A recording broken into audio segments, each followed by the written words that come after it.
Hi there, Teacher Anderson here. Hoje vou te ensinar 20 palavras relacionadas à família. You ready? Let's go. Number 1, family. Family.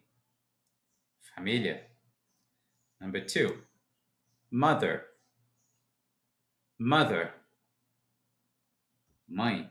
Number 3, father. Father. Pai. Number 4, parents. Parents. Pais. Number 5, brother. Brother. Irmão. Number 6, sister. Sister. Irmã. Number 7, grandmother. Grandmother. Avó. Number 8, grandfather. Grandfather. Avô.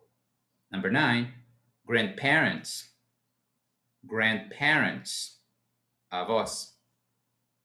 Number 10, wife. Wife. Esposa. Number 11, husband. Husband. Marido. Number 12, uncle. Uncle. Tio. Number 13, aunt. Aunt. Tia. Number 14, cousin. Cousin. Primo ou prima. Number 15, son. Son. Filho. Number 16, daughter. Daughter. Filha. 17, baby. Baby. Bebê. Number 18, child. Child. Criança. Number 19, children. Children. Crianças.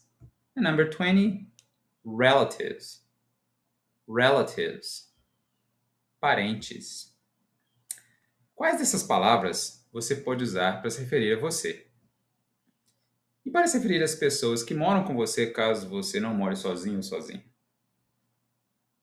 Você conhece alguém que quer aprender inglês?